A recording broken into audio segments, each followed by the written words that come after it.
very warm good morning to all. Good morning and welcome to the last day and the last session of the Quality Improvement Program. For today, we have Dr. Mr. Anuj Rai as a speaker. I request Manjusha ma'am to kindly introduce the speaker. Very good morning, sir. Uh, Anush Roy sir is a pharmacovigilance medical writer in Covans, Mumbai, India. He has pursued his bachelor pharmacy from Gautam Buddha Technical University, Lucknow, and master in pharmacy from BVDU, Pune College of Pharmacy, Pune. He has completed a professional diploma in pharmacovigilance as well as in clinical research and also diploma in intellectual property rights. He is currently working on improving the quality of individual case study report narrative and Rai have following roles as a senior medical writer. Authorizing of various aggregate reports for the global regulatory submission, including periodic benefit risk evaluation report, periodic safety update report, addendum to clinical overview, development safety update report, co-author safety signal assessment report for validated signals, well versed with the causality assessments, and preparation of RMB Annex 1 and worked on RMB for removal of risk as per GVP module 5 version. Anu Rai has also worked as a assistant manager, Tata Consultancy Service, Mumbai, India. With this brief introduction, I request Anu Rai to continue his session. Sir, you can share the PPT, sir. Okay. Let me see if you all can see my screen.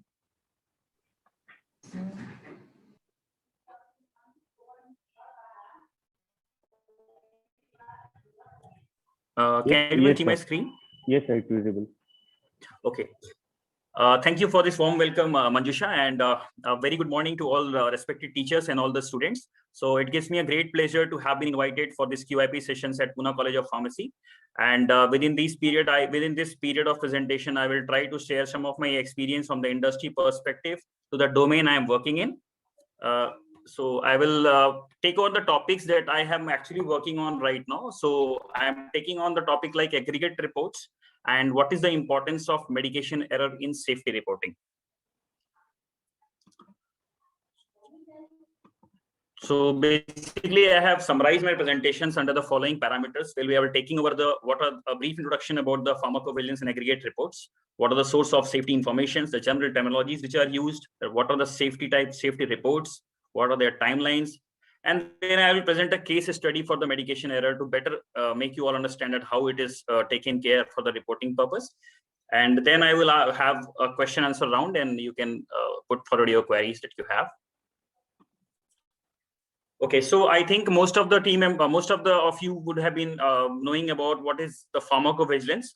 So basically, it is all about the detection, assessment, understanding, and prevention of adverse effects or any other drug-related problems.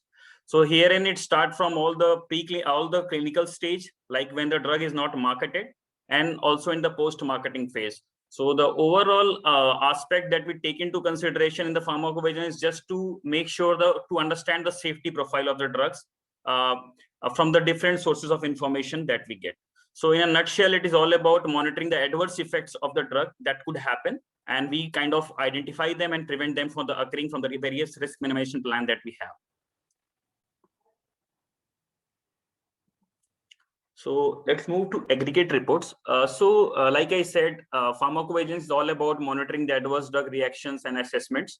So in that, we have a terminology called as aggregate reports that involves different types of documents which are reported at a certain interval of time, like quarterly, annually. We kind of submit a comprised reports to the regulatory bodies so as to give them an overview about the safety aspect of our drug, like whether we have any kind of deaths, any kind of serious adverse reactions from our drug, and whether our drug is meeting the requirement for that particular indications, not having more severe adverse effects leading to fatality or other things. So it's a kind of a complete overview of the safety information that we present to the regulatory authorities. And based on those informations, regulatory authorities tend to take the decision whether the drug needs to be marketed or the grant of approval should be suspended. So these parameters are something which is covered in the aggregate reports. So for preparing the aggregate reports, we need to have this different sources from where we will get those information. So there are different types of sources that act as a source for us to prepare aggregate reports. For example, we have the spontaneous reports. When I talk about spontaneous reports, these are the reports that are very frequently received from the healthcare professionals or the nurse or the pharmacist. Then we have reports from the clinical trials from where the data are generated for a particular drug which is in the investigation. We get the information from there. Then we have the literatures which are published. From where there we get the information about our drug. Then we have non-clinical studies which are conducted. Then we have the regulatory authorities which also tend to provide the data that has already been submitted and an update on the drug profile.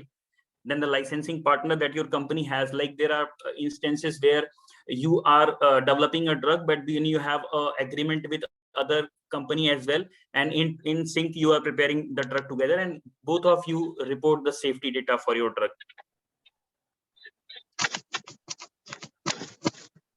So these are basically the sources of safety information that help us in preparing aggregate reports.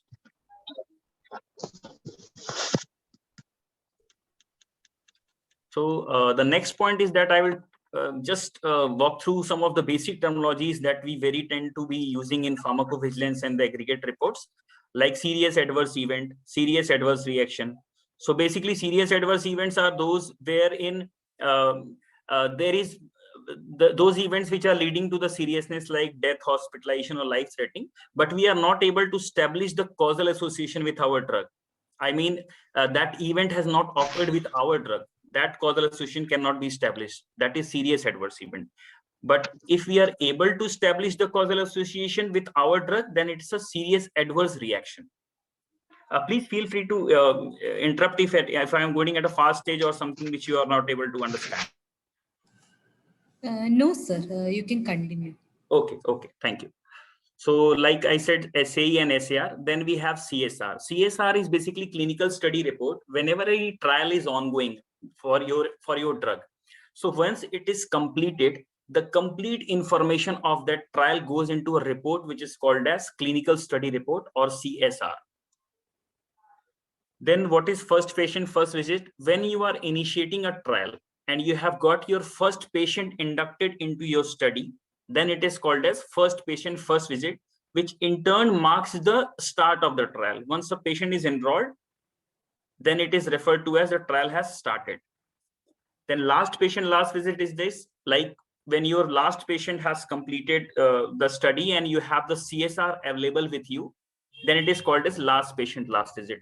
These two parameters becomes very important to identify if a trial is an ongoing trial or it's a completed trial. When it is a completed trial, it means last patient last visit has been done and we have got the CSR ready with us. Rather, when we say it as ongoing, it means your first patient has been inducted into the study. Next is international birth date. International birth date is the date when your drug gets the marketing approval in any country. The first time your drug gets the approval to market the drug in any country, it is referred as IBD. Next is DIBD. DIBD is a development international birth date. Means the first time your drug gets the permission to conduct the clinical trial in any country. Okay. So the one is the marketing approval, that is IBD, and other is the conduct of clinical trial in any country, it is DIBD. Then we have the terminology like reporting interval and cumulative period. Reporting interval means there are times when the regulatory authority asks that for 1 year, I want this data from January to December. So this is a reporting interval. When I say cumulative period, means from the time your drug has got the approval to market to the time till today, means whatever the period the authority is asking for. Okay, so that is a cumulative data. Reference safety information is like those, these are the source wherein the complete information about our drug is being recorded. Like if I say from the clinical trial perspective, it is investigator brochure where we present all the information about our drug at the clinical site. clinical trial site from where we get the information. When we talk about the marketed product, it is basically the CCDS, that is company core data sheet, or the local labeling documents in the country like SMPC, summary of product characteristics, that has the complete information about your drug as far as the properties, their mechanism of action, their risk profile, and all those things are recorded there. And these are the terminologies like safety concerns, like identified risk, potential risk, or missing information. So what does this mean? So when we are developing a drug, there are things that we record in our reference safety documents, like with my drug, these are the risks which are known to occur. And these risks can be easily prevented by the measures that company is giving, that I'm aware about these risks. And while I market the drug, I will inform the authority, yes, these risks are bound to occur with my drug, but we have the measures to prevent these risks. Okay, so these are identified risks. Then potential risks are risks that also we have recorded in our reference safety information. The only difference is of the causal association. For identified risk, we say that yes, there is a lot of evidence for me to tell that yes, this is because of our drug. For potential risk, we do have the evidence to suggest yes, there are causal association with our drug, but we are not very sure because we don't have so much of data to prove that causal association. Okay, so these are very important terms in aggregate reports: identified and potential risk. And missing information is something for which we do not have a lot of knowledge. Like if I say for the special patient populations, like say for pregnant women or pediatric geriatrics, which are not which have their own risk factors, and they are not very much into the part of clinical trials. So we have a gap of knowledge in those fields. So this is always a by default thing, where when we mention that missing information in pregnant women, or lactating women, or patients with hepatic impairment. So these are the special patient populations that are missing information for any of the products we prepare the reports for.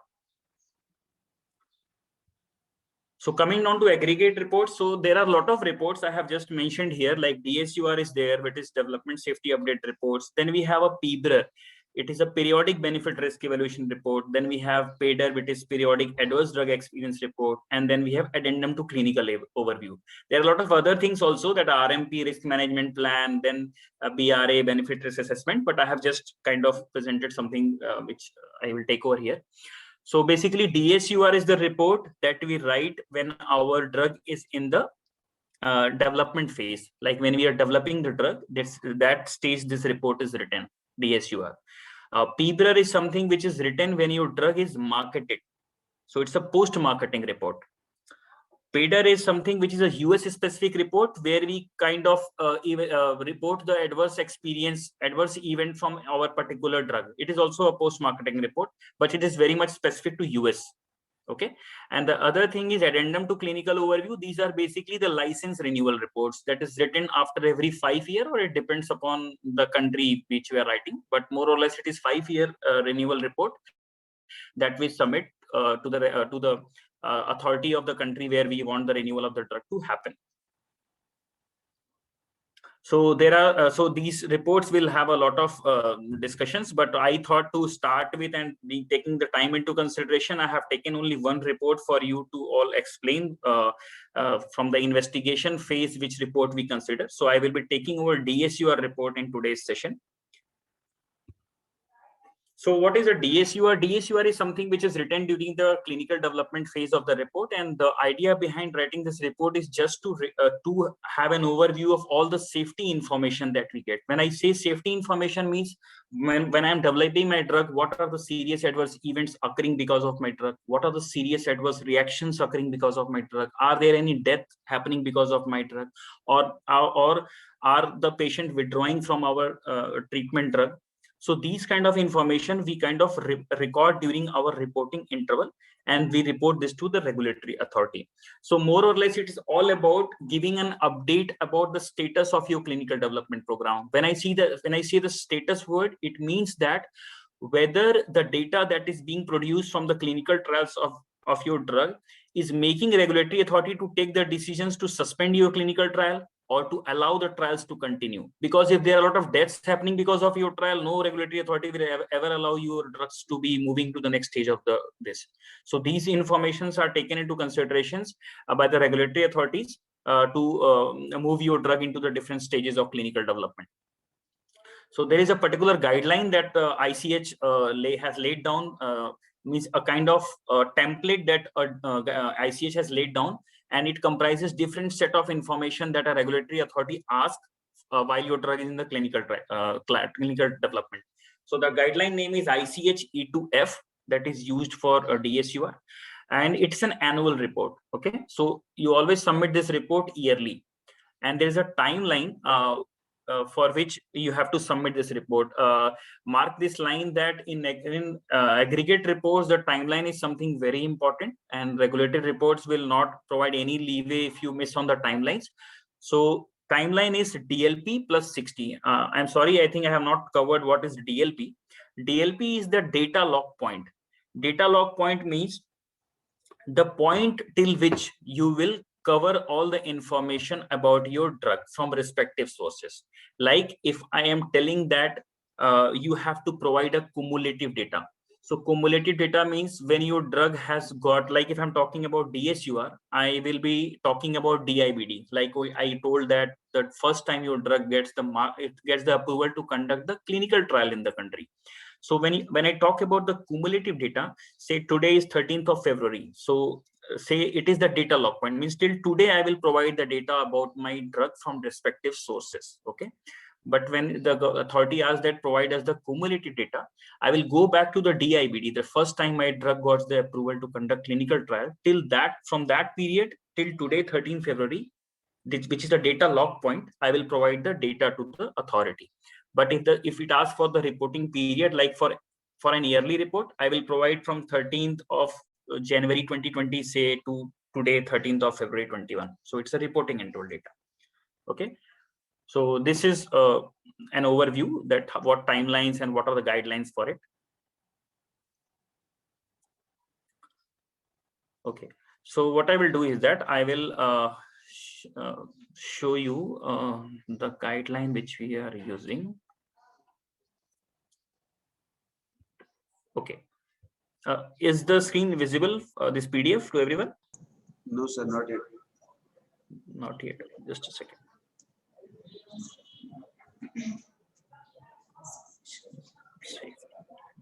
Give me a second. Huh?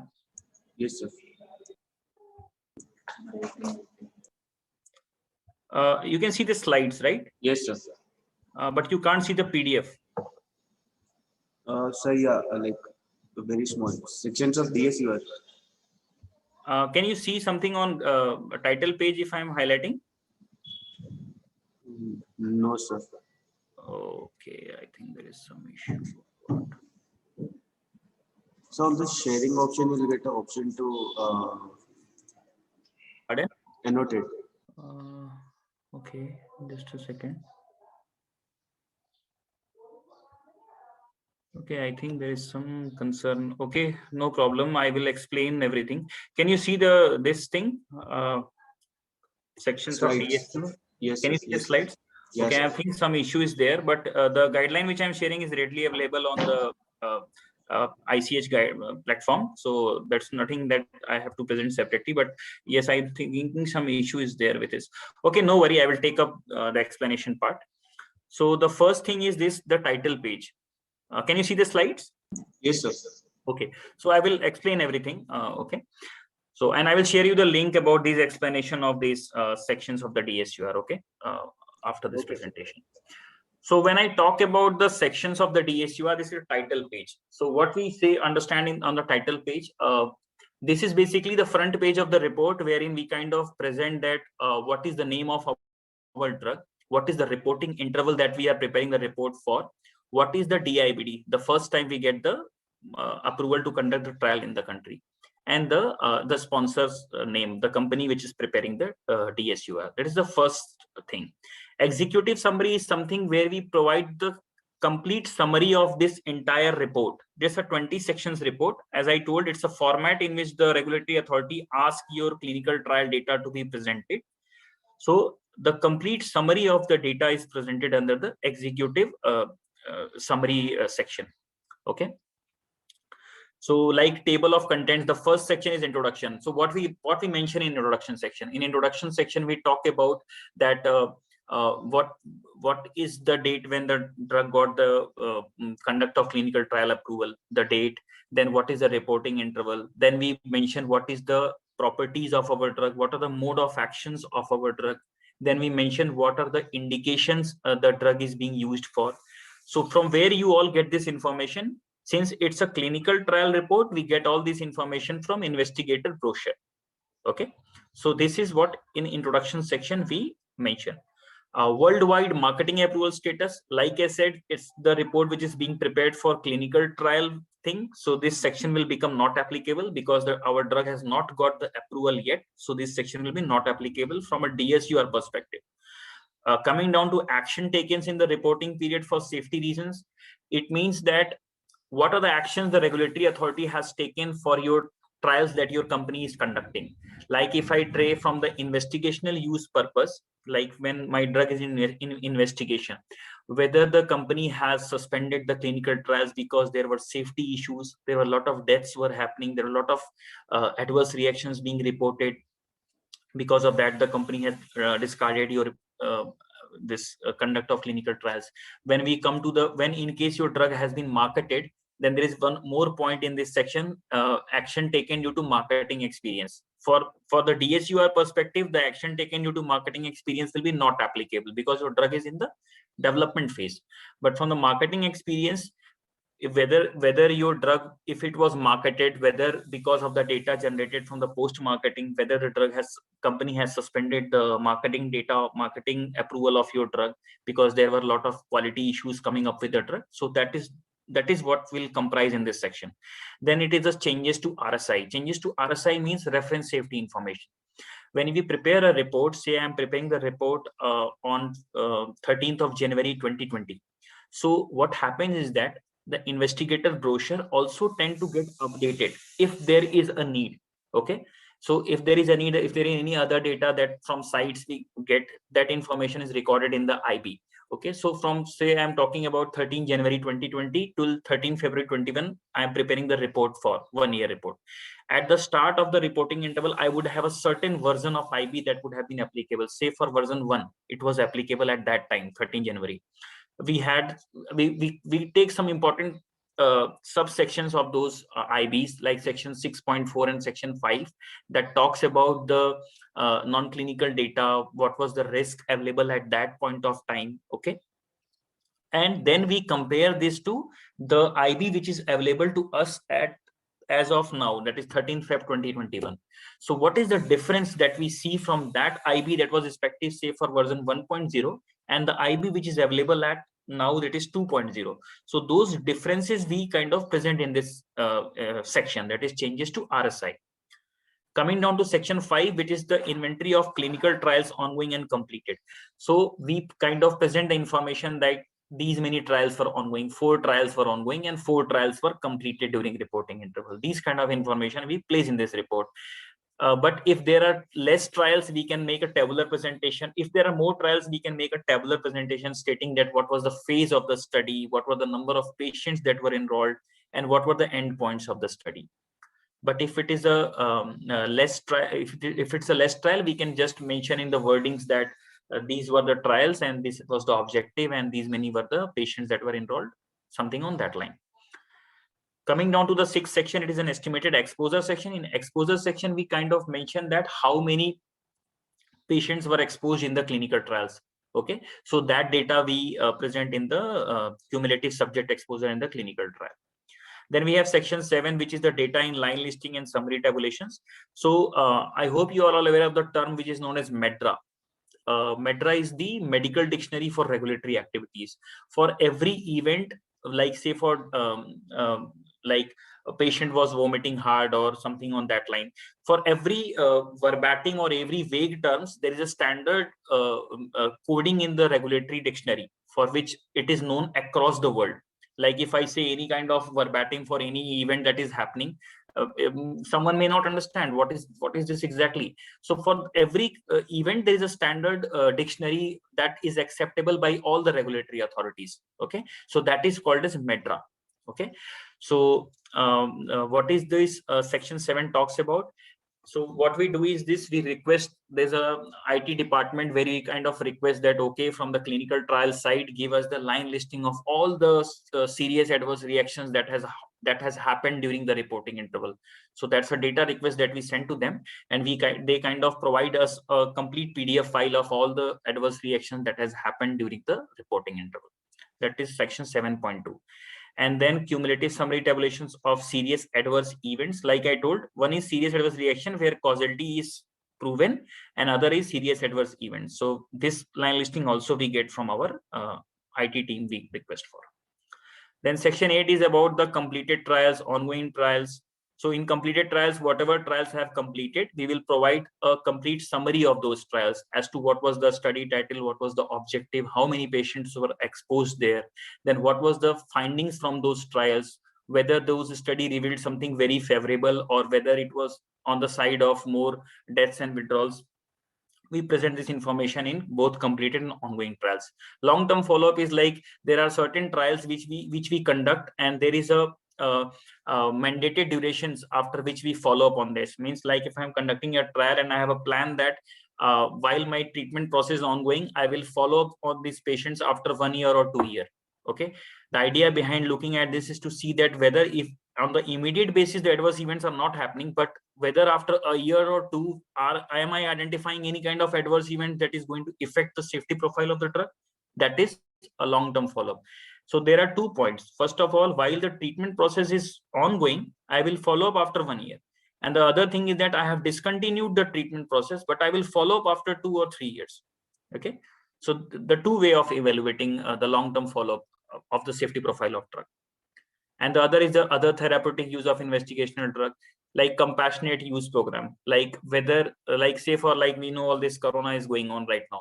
So compassionate use program is something wherein when there are no drugs available in the available as such to treat any pandemic situations or something of that line, but we have any one of our drug, but if there are any of the drug which has some potential to that level to cure that condition to some extent, it is called as compassionate use. Okay, so when there are no treatment options available to us and we have something which is somehow from the mechanism of action point of view or something from the efficacy point of view has something to relate with those conditions to treat for, if we have something available with us, that drug can be used for compassionate use.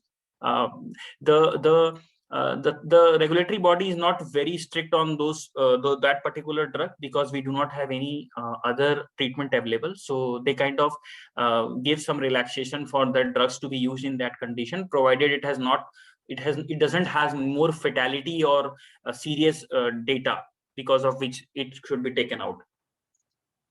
And then there are new safety data related to combination therapy. There are certain drugs which are used in combination. So we try to observe that whether because of that combination, my drug is some effects or some adverse reactions are happening. So this is what comes in there. Then safety finding from non-interventional studies. Non-interventional studies, like if there are any observational studies, there are registry data that we are available from those if there is any information.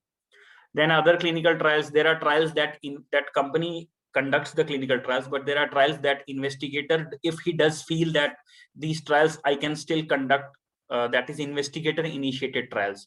Means if a investigator feels that okay, to have something better out of this drug, we can conduct another trial, but that is not planned by the company. However, he has to have the approval of them, but that trial is just because investigator felt that there is something we can explore more from our drug, that is conducted. That is called as investigator initiated trials, but we have to record the safety information that from that trial as well. Then safety finding from marketing experience. As I told, the drug is not marketed, so this section will be not applicable. But what if the drug is marketed? Then we record the medication error data. If our drug was used off label, we record those data. If there was any change to our label update, we record those kind of information here. Then non-clinical data, all the toxicity and carcinogenicity data that we explore while the drug is in the development phase, the non-clinical data.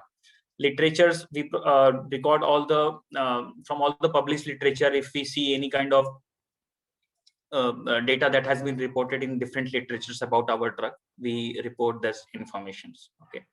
Other DSURs, like I said, there are instances where you will be developing your drug in collaboration with some other companies. So you either decide that we will prepare a single PSUR, or if you want to prepare separate PSU, which is actually not very much acceptable, we prepare a single DSUR only, but then we make an agreement that okay, whatever data we see from when you are looking after this, you report to us, or if I am looking after the trial, I will report to you, so that we can be in a sync and we can report the data for our particular drugs.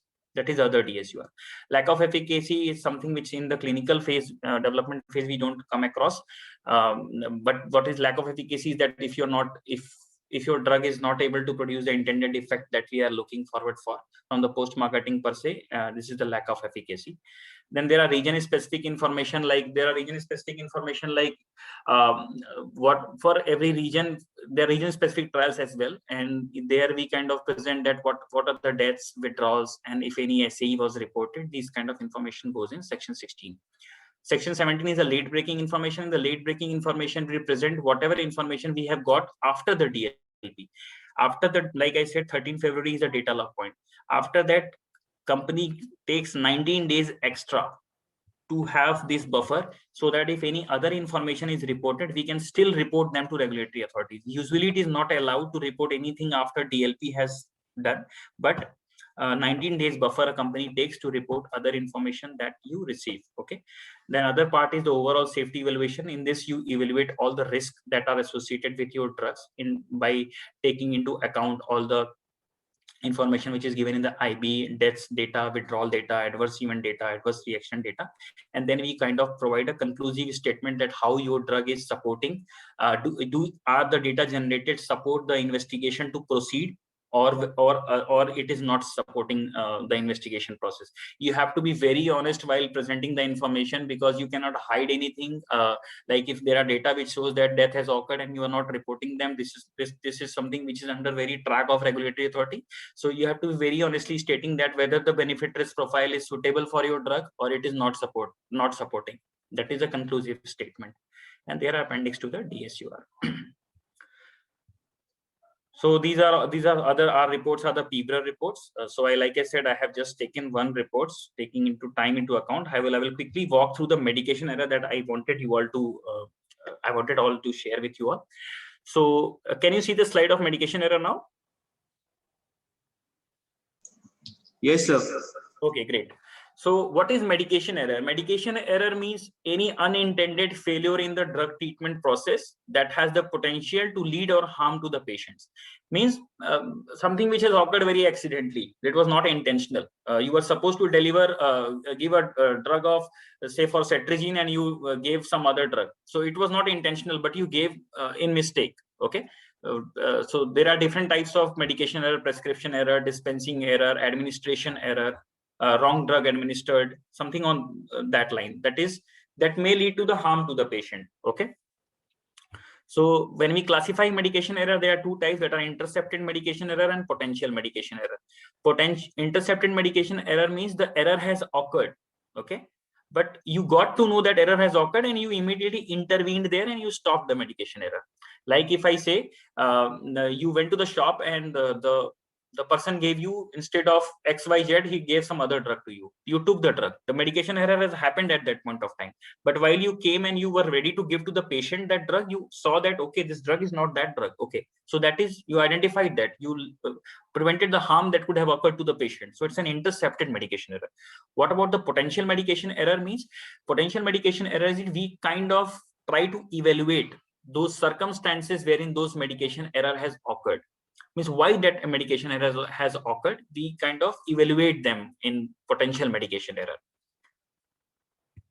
I will take this potential medication error with a very nice example so that I can make you all relate to it. Okay, so there are different types of medication error, like prescribing, omission, unauthorized drug, improper dose, administration error. Okay. So let's quickly understand that why do regulatory authorities are very much into analysis of these medication error? Why do they need this data? Okay, So why do we need this? That first of all, we try to understand that is there any trend of medication error that is happening very frequently? Like is there a scenario where this accidental overdose is happening very commonly with my drug, or lot of expired drugs are being administered, okay? Or because of the label issues, the way we have labeled our drug and the patients are not able to read them, okay, because of that. So we kind of try to identify the trends, whether there is any trend because of which the medication is occurring. That is what we see here. And why do we see this? We see this that if there is any trend, we try to see if it's generating any signal means any new information that we are getting, because means some patient is administering wrong drug because my labeling was not proper, and because of this any adverse event is happening very frequently. So it's a signal for us. We need to immediately inform our company, or the company should be made aware that okay, this is the problem with your drug, that the lot of events are coming because of this issue. Patients are administering incorrect dose or incorrect route. Kindly make it very clear, make your label very properly. So these informations we kind of tend to identify through these medication error reporting. Like if I say you one example, like there was a one drug for which the administration or route was the patches were used for the delivery, okay.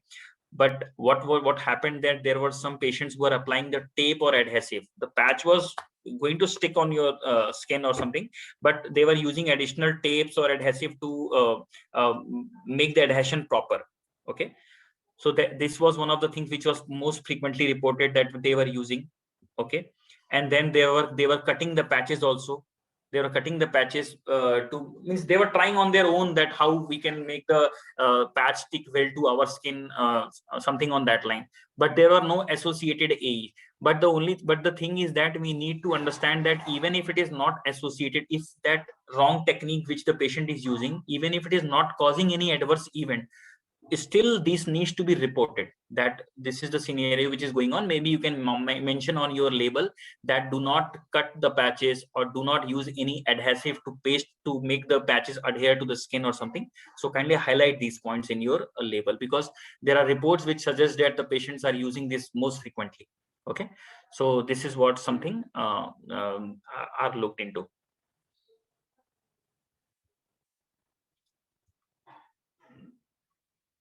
Can you still see my screen or not?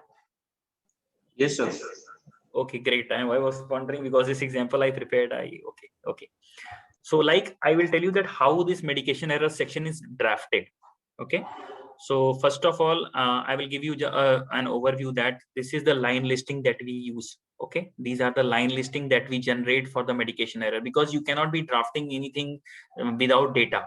Okay, so for the reporting period, or for the period which you are preparing the report, you will request your means IT team or other to provide you the data about in between these intervals, so that we can evaluate that whether medication error has occurred or not, or medication error, how many cases are reported because of medication error.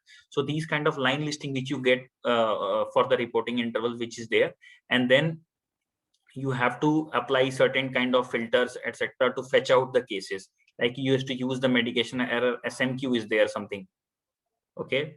So that you will apply in your filter, and then you will be able to figure out that okay, how many cases were there of medication error, okay. I think it's revolving, let it, okay. So there were 7,958 cases, and now you see there are 653 cases, correct. Now I have to see, like I told, that I have to identify the trends as to how many, what kind of medication error are very frequent. So if you can see, this is the event PT line. I will paste into a separate Excel sheet, and I will apply the pivot and all those things, and I will try to see which is the most frequent medication error.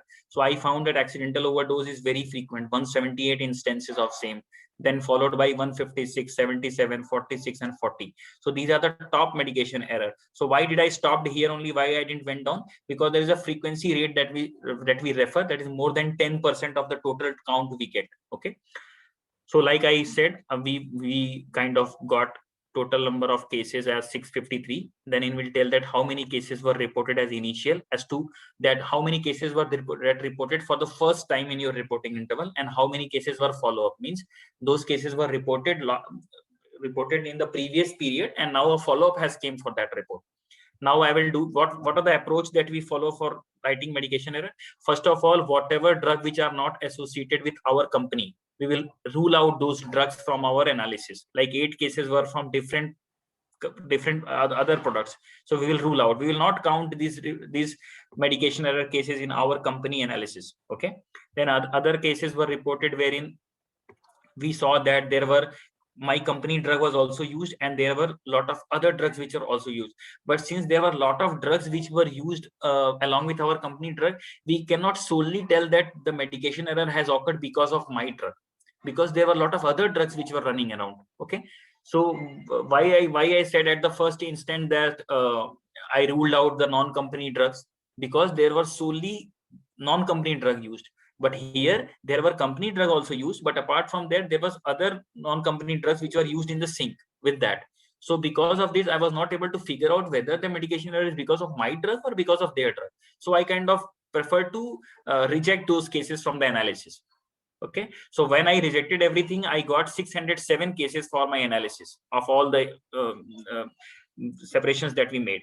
Now I will check that cases, how many are initial and then how many are follow-up. Then I will prepare a trend that, okay, which of the reports were reported most frequently. So I see that these many cases are reported, like the Excel file I just showed here. I will just paste it here. Okay, and now I will decide that how many cases I am supposed to count as most frequently. I will set up a frequency of more than 10% and I will calculate them. Okay, so I will report that these are the top 3 errors that were very frequent because of my because of our drug, that were accidental overdose, wrong technique in the product uses process, and expired drug administered. Now I will try to like now you have to relate it to potential medication error, where I told that I'm going to analyze the circumstances because of these errors have happened. So I will go down and see that why this accidental overdose has occurred for so much of instances. So like when I started evaluating, I told that for most of the cases, patient accidentally took double dose. Means there was no reason. They just took it accidentally. There was no reason. They just took on their own. But there were, then we tried to see that how many cases were reported with the reasons. Means for those many cases, there were no reasons reported why this occurred. But for some of the cases, there were reasons that were reported, like patient took the double dose of the drug because they thought that it was of the same size and color as thyroid medication. So if the patient was taking some other medication and he observed that, yeah, there are it is of similar side and that drug was supposed to be taken BID, and he took it for the drug for which means our company drug he took for double dose. Okay, and in the second drug, patient took half the bottle of the drug because safety push down feature was not working. Means he was supposed to have 1 drop only, and but the because of the quality issue of the product, 2 drops or 3 drops came to his mouth. So this was the reason for error. And the third was that because patient took because of the parents' misunderstanding, because parents were not literate enough to understand what was the drug that should be given, and maybe it was completely reliable on the label of the drug. They were reading the labels and then giving the drug, and because parents were not very much into able to understand the label, they kind of gave the double dose of the drug. So this is how we figure out that what was the reason for those double dose or accidental overdose. So for all these instances, I will figure out what are the reasons reported, and then I will try to see that there is anything which is very common. Like if there are 1 or 2 instances, it is fair enough that you're not going to discard the product quality, product batch or something because parent misunderstanding has happened, or for one of the product push down feature was not working. So if there are a lot of reporting because of safety push down, there is some good amount of cases are reported, then it's a serious concern. I have to go back and inform the company, by your push down feature is not working properly because of the extra dose is coming out of your device. So that is taken into consideration. So this is how I will explain all the scenarios, and then I will mention a line that no trends were identified. So from all these explanation, I see that there's nothing need to be worried about. So no trends were identified. Then I will make an explanation about how many cases were serious of those and how many were non-serious. Okay, so like I mentioned that these many cases were serious and these many were non-serious. Okay, then in those serious cases, I will try to see that how many cases were having the fatal outcome. Means I say that these many cases were having hospitalization or criteria because of which the event got serious. But did the seriousness led to fatality? That is very important in the regulatory reporting. You have to report a fatal case irrespective whether your drug was causing that fatality or not. The regulatory authority needs to have a look at the fatal cases. So we'll very clearly explain how what was the fatal case exactly, what was the scenario in that. You have to explain those fatal cases. Then you will dig down to number of cases reported in children's or adult. Like my company drug is more of a use in the children's and pediatric and geriatric patients. So I have to very precisely stating that whether there was a medication error in my population in which the drug is being used very frequently. If those kind of medication error are there, I have to very clearly call out what are the medication error in those cases. Okay. Then I have to mention how many serious cases were reported with a clinical events. I mean, when I say serious cases, it means that it's the seriousness criteria like hospitalization, life-threatening condition is being fulfilled. But I want to understand that what are the events that are serious. Okay, so I will go back to my line listings and I will try to see that what are the cases that are. I will put the filter of seriousness. Yes. Okay, let me tell you here.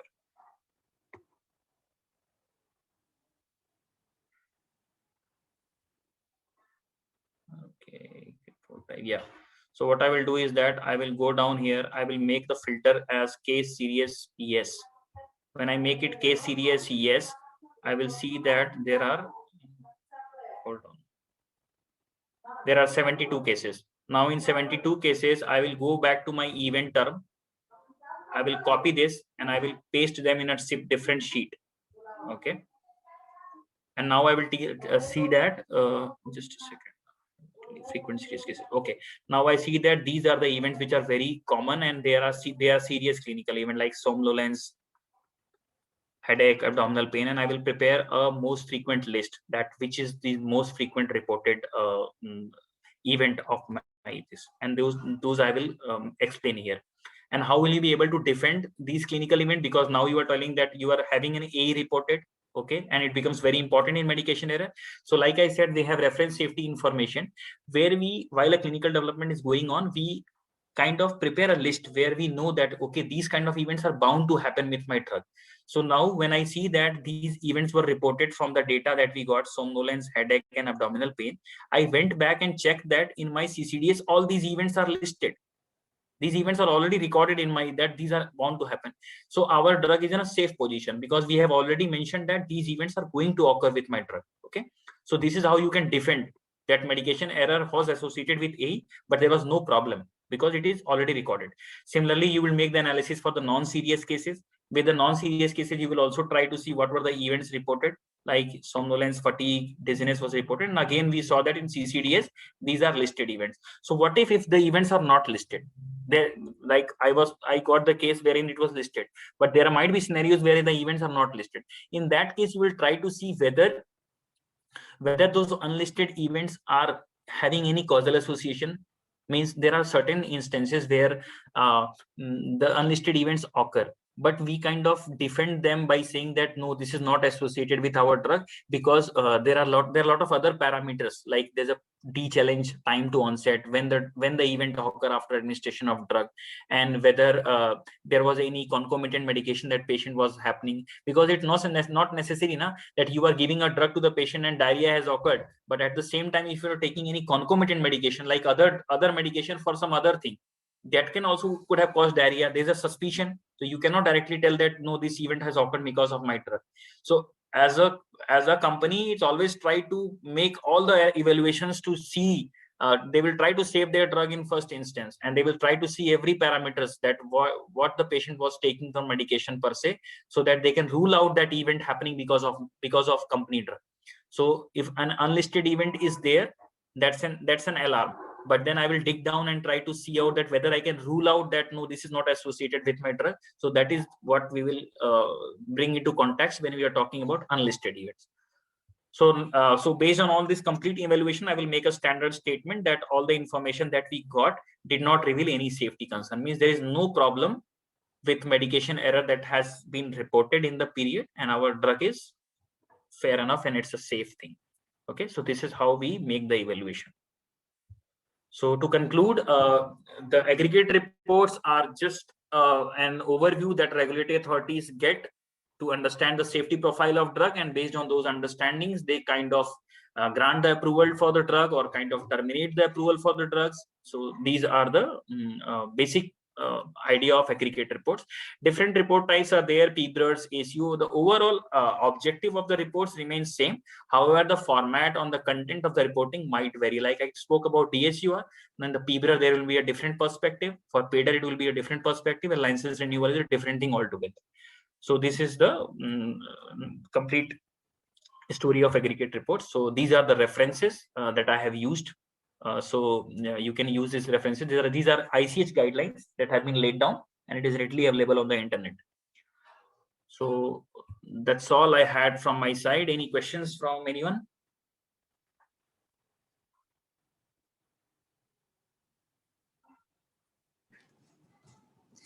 Thank you, sir. Now the participants can ask the questions and they can directly interact with Anuj, sir.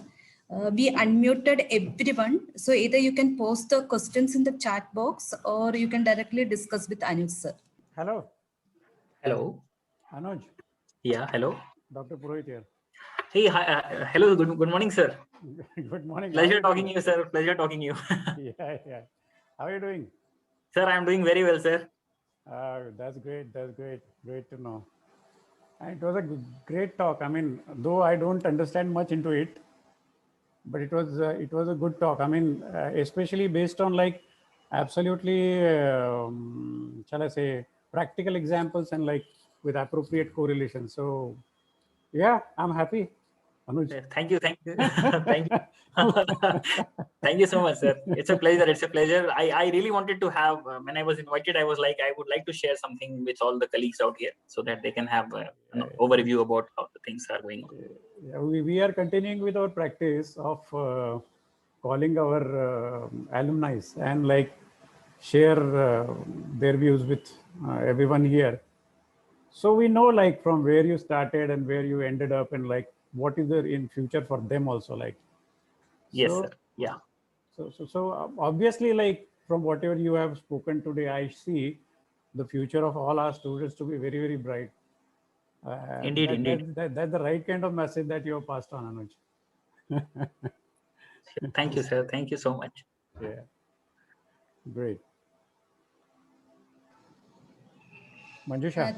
Thank you, Anuj, sir. I think there is no questions from the participants, sir. So we conclude the session. Thank you, sir, for the insightful session. Sir has described and explained the basic concept of pharmacovigilance, starting right from the definition of pharmacovigilance. Sir has mainly focused on aggregate report and the various type of aggregate report like development, safety update report, and has explained DUSR very minutely. Different sessions of DSUR, which include safety and risk finding, efficacy reporting, were explained in detail. Also, sir has explained the different types of medication error and how it comes to the patient was also described. Sir has given some examples also. And thank you so much for your wonderful session and also for accepting our invitation. Thank you so much, sir. I will be in touch with you. Thank you, Manjusha. It's a great pleasure. It's a great pleasure. Thank you, everyone, for patient listening. I hope I was able to deliver the message to everyone. Thank you, everyone. Yes, sir. Thanks, Anuj. Thank you, sir. Thank you. Okay. Thank you so much, sir. I request all the participants to join by 10:45 for the valedictory function.